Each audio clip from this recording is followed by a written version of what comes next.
Now this is not the longest of stories, but one thing is for sure, I will never forget how freaked out I was. So this happened a few years ago now, when I was about 15 years old. I had met one of my best friends to go out and partake in burning a certain green herb as we usually would. Now, we had just picked up a bag and proceeded to go down this path into a small, wooded area we used to hang out in. Now this wooded path was next to a small cage where you could play football, basketball, and other stuff. The woodland section was also known as a dog walking area, so it was not unusual for people to be around. This was all part of a public park, by the way. As we entered the beginning of the wooded area, me and my friend noticed that there seemed to be an old woman walking a small black dog. The woman had a bright red coat on, and the dog ran around her feet in circles as it followed her.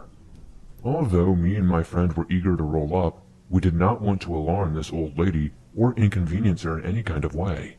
So, as we started slowly walking forwards, we followed slowly, not wanting to startle her or frighten her. The path in the woodland starts to turn slightly before you come to a bench, which we were going to be sitting on, so this lady could walk slowly with her pup and get away from us. But as we turned the corner, both the lady and the dog seemed to, I kid you not, evaporate into thin air. It's like the foliage had eaten them. One second they were there, the next they became the leaves in the light of the dimming sun peeking through the gaps between the branches and leaves. Both me and my friend were stunned. We stood in complete shock for a second, before continuing to the bench. We barely said a thing about it, because we just could not believe what we saw. It gives me chills just thinking about it.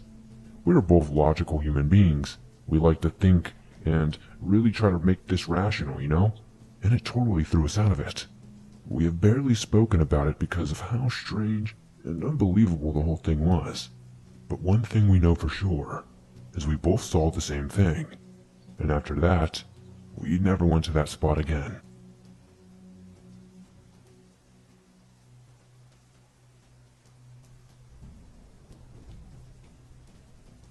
My story begins sometime in 2010. I was a little devil, and I had a brother who was also not an angel either. My parents were going through a divorce.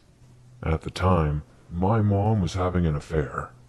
With me being 6, I had no real idea, so I did not tell my dad.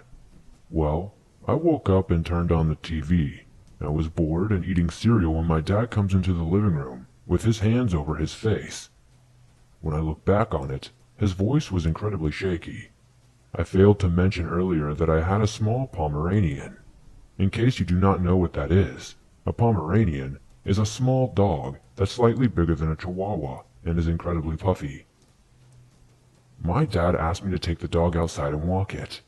I got excited because in the past my dad never let me take the dog out by myself. My parents worked a lot, so I went to a babysitter a lot. Well, my brother was spending the night at my babysitter's house, so I was alone with my mom and dad that day. My mom was inside. I went over to the neighbor's house and sat underneath their tree.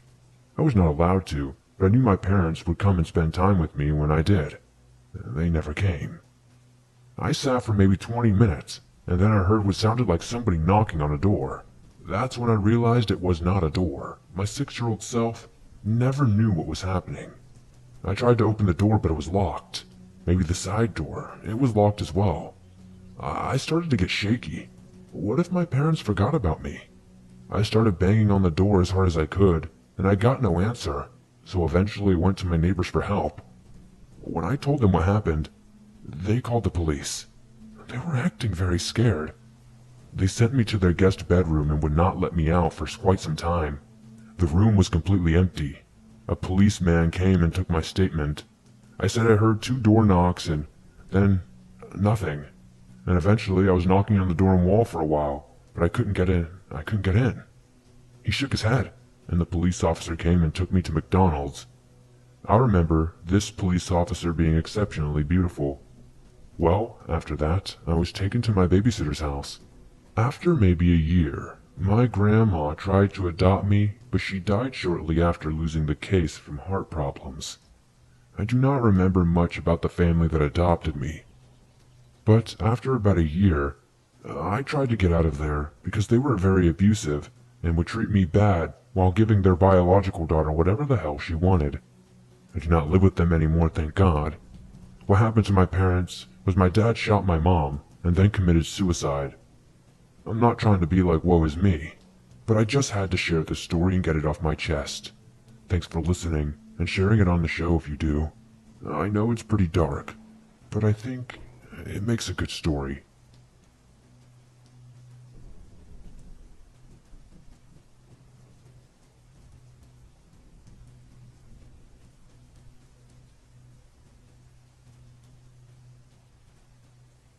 Hey there.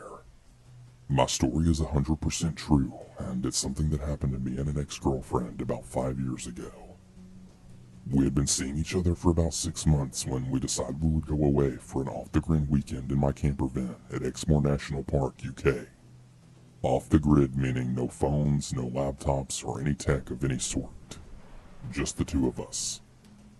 We didn't live in the area, and it was about a 4-hour drive from my house in London. We had both worked on that Friday, and we had arrived home at around 4 p.m. Having packed the previous night, we then showered, changed, and set off. After escaping rush hour London, we didn't arrive until about 10 p.m. Now, this wasn't really ideal, as we would now be finding a suitable location to park up for the night in the dark. Given that neither of us knew the area or had ever been there before, it would present some difficulties. We arrived at a place called Porlock. We stopped here for fish and chips, and we had spent some time speaking to the locals, and we actually found out that the way up onto the moor was a giant hill. Aptly named Porlock Hill, the hill twists and turns and is seemingly endless, especially when you're driving a heavy old VW camper as I was. As we reached maybe halfway up, we then see a man standing by his car and waving his hands. I remembered him as one of the locals who had given us advice as to where to stay. We decided to stop and ask if he needed assistance, much to my girlfriend's displeasure. He told me that his car had completely broken down. I offered to look it over as I had always had the tools in the van, but he was very dismissive and he told me that he didn't live far, and he asked that we take him a little way up the road and then he would walk most of it. He said that we could drop him off right next to a beautiful parking spot, that we could stay at overnight for free. Given that by this time it was late, we were both very tired and had no cash on us, so I decided it was best we stay there. Again, much to my girlfriend's displeasure. We dropped him off at the car park and we watched him walk off across the field on the other side of the road. My girlfriend, having always lived in the city, making her very untrusting and having found the man a little creepy, then watched him until he completely disappeared into the night.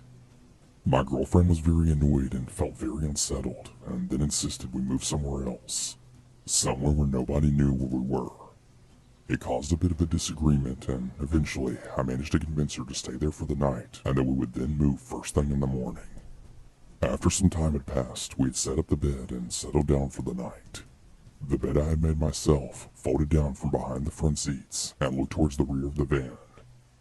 We pulled the curtains around the front, then got into bed. The rear of the van didn't have any curtains. The windows were very slightly tinted, but I had never gotten around to hanging permanent curtains.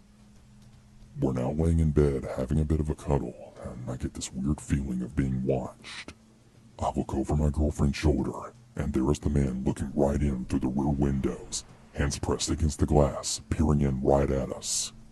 I immediately jump, and as soon as he sees me move, he starts trying the door handles. The backs are never open, though. I remember locking the side door, but it is an old camper. There's no central locking. He tries the side door, which is also locked. Then I hear him grapple with the passenger side door, as I then pull the curtains concealing the front. It's locked. We make very brief eye contact, as he then shoots around to the driver's side. I launch myself over the seats as he opens the door. I grab the handle, and we struggle a few seconds. He's getting the better of me, and he managed to get the door completely open. Right behind my seat is a tire iron. I begin to reach back with my legs facing him, trying to stop him from entering the van. I manage to grab the tire iron, then spring forward. He sees that I now have a weapon, and he starts to run. I make it about 15 steps behind him before it occurs to me that my girlfriend is still in the van. I turn back and go back to the van. I get back in the van. My girlfriend, who's an exceptionally strong, brave, and incredible woman, is tucked up in a ball, completely traumatized, crying hysterically, and absolutely begging me to leave. I immediately start the van and begin to drive out of the car park. I turn to go left back towards the nearest town, Portlock. The road is a small, windy road, and it can barely even fit 2 cars on it.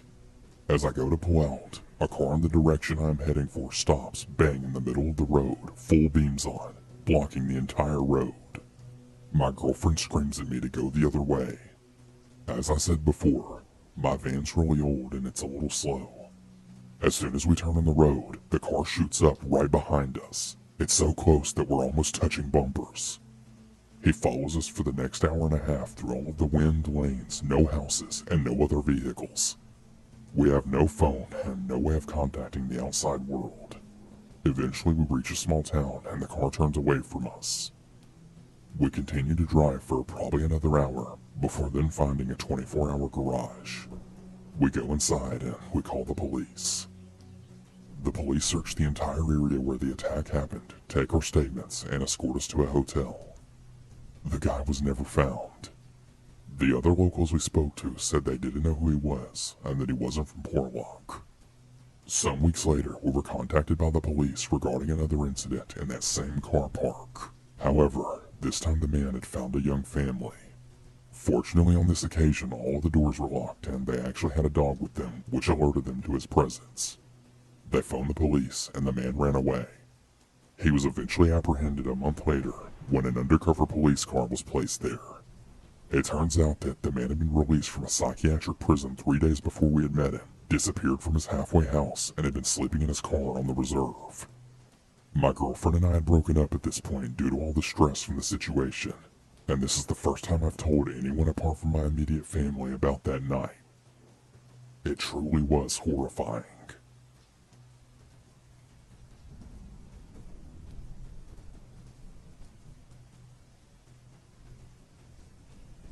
For context, I live in the UK, and a car boot sale is like a yard sale, but with lots of people selling random stuff in a field for a small amount of money. This event occurred when I was about 4 years old. My mom and grandmother had taken me to a car boot sale where they were selling lots of old junk. They were at the stalls selling what they had brought with them, and I was walking around the field, being a normal young child. My mom did not mind because she was still able to see me. We had been there for about an hour and a half. My mom and grandmother were getting ready to leave, while I wandered around the field waiting for them. About 5 minutes later, my mom looked back in my direction to see what I was doing, and if anyone was near me. She did not notice anything at first, but then out of the corner of her eye, she saw a flash, so she looked over. Standing about 15 meters away from me was a man about 6 foot tall, wearing a baseball hat with a camera, taking pictures of me. Immediately, my mom, who was a 5'5", medium-build woman, walked over to the man, calling over 2 random men who were just as big as the creep with the camera. The 2 guys grabbed the guy and took the camera out of his hands, while my mom was basically shouting at the guy for being so disgusting. The man tried to get his camera back, but when the other guys started threatening him, he ran off. After talking to a few other people who were there that day, who had seen that man acting strangely and talking to young children taking pictures of them without permission, they decided to call the police and give them the camera. They gave a description of the man and what had happened that day. The police never told us the other type of stuff that was on the camera, but they say they would keep an eye out for the creep. It was apparently enough creepy pictures that it warranted a whole investigation. I just don't know whatever came of it.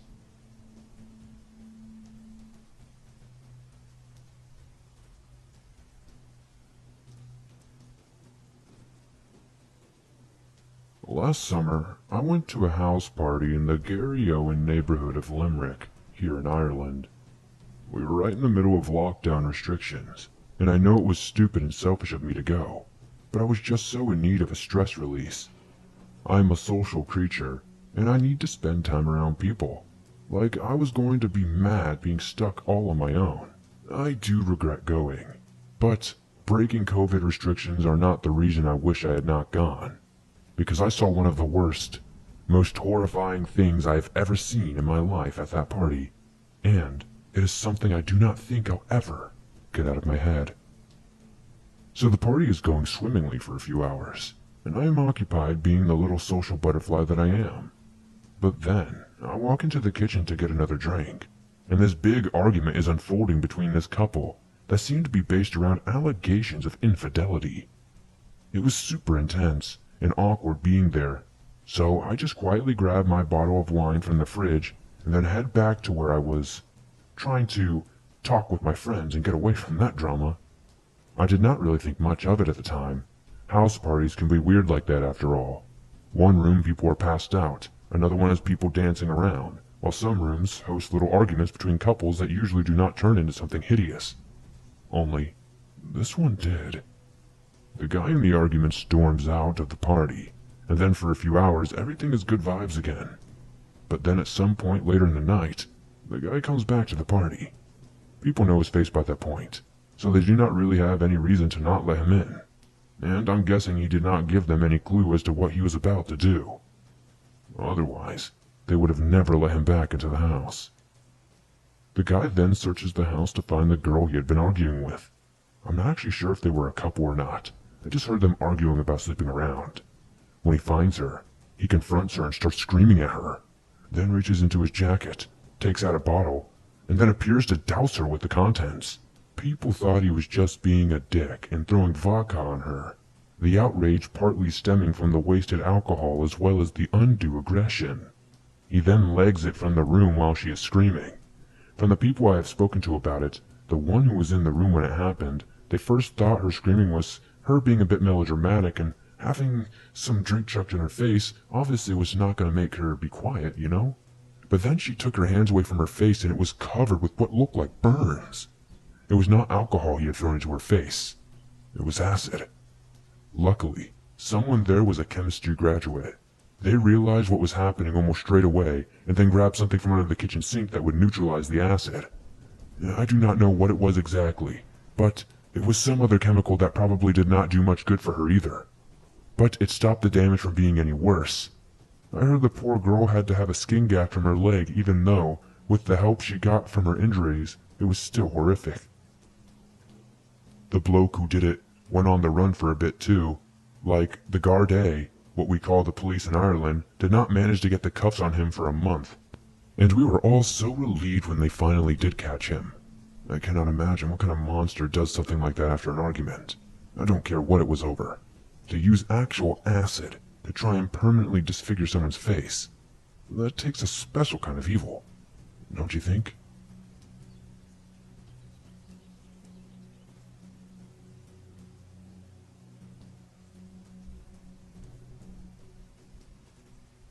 My Uncle Andrew has this story from back when he was a commercial airline pilot. He wasn't piloting the plane this happened to, but he heard the story from a friend of his who used to fly private jets around West Africa. Apparently, the gig paid well enough, but because the safety regulations and some of the more turbulent politics around the region, the flying could get pretty hairy from time to time. A bunch of crazy stuff happened to him while he was over there. But the thing that made him quit makes for quite the yarn. So apparently, his friend is co-piloting the private jet of some African ambassador, but the plane is basically falling apart. All the dials are faulty, the landing gear was on the fritz. Basically, you were taking your life in your hands whenever you piloted this aircraft. But since they were coming to the end of their contract, they did not want to quit early and not get paid their bonus. So, they worked with the ground crew to ensure the aircraft was just about fit for takeoff each time.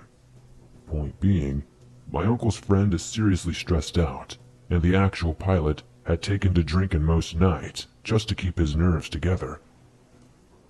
The straw that broke the camel's back, though, was this one-night flight into Nigeria. The turbulence had been rough as hell on this occasion, and apparently the pilots are just about ready to throw in the towel. The flight is almost over, and they're about to breathe a sigh of relief as they begin their descent into whatever airport they're flying into. The way my uncle tells it, his friend is focusing on the runway, but the entire city is behind it. This massive metropolis of glittering lights, then suddenly, all the lights just disappear, like the city itself was just swallowed up by the earth. My uncle's friend and the pilot of the private jet just about crapped their pants. With their faulty equipment and complete lack of experience landing in this particular city, they're maybe only seconds away from smashing that plane onto the runway, or maybe even a building if they tried to pull away too late. Then, to make matters even worse, the pilot just seemed to shut down. He was on this full-on mental breakdown and just freezes up in his seat. My uncle's buddy had to take control of the aircraft and basically just guess where the runway was. He said it was the most stressful and terrifying flight of his life. How he was expecting the plane to just burst into flame at any second as it collided with something. He pushed the engine to its absolute limits too. Said the plane was shaking at every angle we turned at. Miraculously, they don't crash or stall, and they make it back into the skies above the darkened city. My uncle's buddy starts bawling out, the pilot for freezing up like he did, but the guy was catatonic until they landed and didn't say a thing in response. After that, they went into a holding pattern until the power came back on, and they could get in touch with the air traffic control and get permission to land. I hate flying as it is, but imagining that kind of scenario is like a pucker factor of 10. Word was the pilot was so freaked out that he refused to take the return flight, bought a business class ticket back to the US, and was never seen or heard from again. My uncle's friend had to wait until his client would hire a new pilot before he could get out of Lagos or Nairobi, or whatever it was. Somehow, he managed to finish his contract without that plane falling apart on him or any more cities going dark, and he made it out of Africa with a buttload of bonus cash. But after that, he was much more selective of who his clients were, and I think now he just flies domestic and makes a steady salary that way. It's a crazy story though. All the times that you would want power not to go out, landing a plane is definitely up there.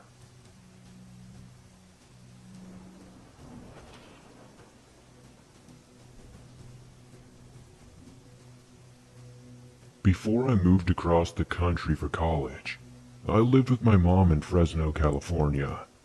I love her and she always did her best for me and my sister with what little she had. But I think she'd be the first to admit that we lived in a crappy neighborhood, with little opportunity to improve our situation. But I guess that's just how life is when you're a teenage pregnancy with a father who just disappeared into thin air. But growing up, I must admit I always thought my mom was a bit of a hard ass. She rarely let us play outside, would never let us go to the store on our own. She acted like an all-around control freak, whose goals were to make our lives as boring and uneventful as possible. Later in life, we had a major heart-to-heart where she leveled with me about why she was so strict with us when we were growing up. After that, I understood why she was the way she was. The family next door were heavily involved in meth and gang activity, but they weren't just partying and dealing out of their home. They were a group of seriously sadistic psychopaths who did things to the local community that you could only describe as pure evil. They got raided by the cops in the end, but not before they had done some pretty irreparable damage to the neighborhood. And my mom opened up by telling me about one particular incident that happened, and that was the catalyst for her being so strict with us. Apparently they used a little recruitment tactic on more than one occasion, one that involved inviting a young girl over to a party before forcing her to smoke meth. They'd keep her there for days, just feeding her meth and loaning her out to partygoers, if you know what I mean. That's the least obscene way I can phrase it, but you get the idea. Then, they'd threaten to tell her parents or tell the cops on her, some kind of blackmail method, to keep them coming back and bringing their friends and siblings, etc. From what I understand, it was kind of a vicious cycle of brainwashing girls, which in turn attracted more guys, which then allowed them to sell considerably more meth since lewd activity was involved. My mom also said that more than once, she saw two guys carrying unconscious people out to a car, throwing them in the back seat, then driving them away. And that on a couple of occasions, she saw missing people's posters for these people tacked up around the neighborhood. I asked her why she didn't go to the cops about the family, and she broke down crying. She said she was constantly terrified and had multiple encounters with the family members next door, who had all said that if she ever called the cops, or if the cops ever showed up, they'd make sure she suffered. She told me that they once warned her that they were heavily armed, and all kinds of automatic weapons were inside their house, and if the cops ever came, they'd rather all die in a shootout than be taken alive. Apparently they laughed about how they had guns so powerful that they'd rip through the neighborhood, and that our family would probably die in the crossfire or something. That was something that absolutely terrified her. We were all she had in this world, and she wanted to protect us at all cost, so the idea of losing our life to some horrific, drug-fueled shootout was definitely a nightmare. My mom was a quarter Mexican, and she knew a few things about something called Santa Muerte, a kind of pagan figure that some Mexican people worship as like a personification of death. She said that she could sometimes hear people in the backyard of the meth house invoking her name, possibly even making blood sacrifices since she heard chickens squawking and goats bleating. And, according to her, a lot of people who worshipped Santa Muerte were connected with Mexican cartels and were not to be messed with. It took her years before she was able to afford to move out of there, and by the time that happened, I was a sophomore in high school. But I can't even describe the relief I felt when I heard she was moving away from Fresno with my little sister. For the first time in years, I was actually excited about going home to visit. We were finally getting away from this freaking psycho family of meth-addicted death worshippers.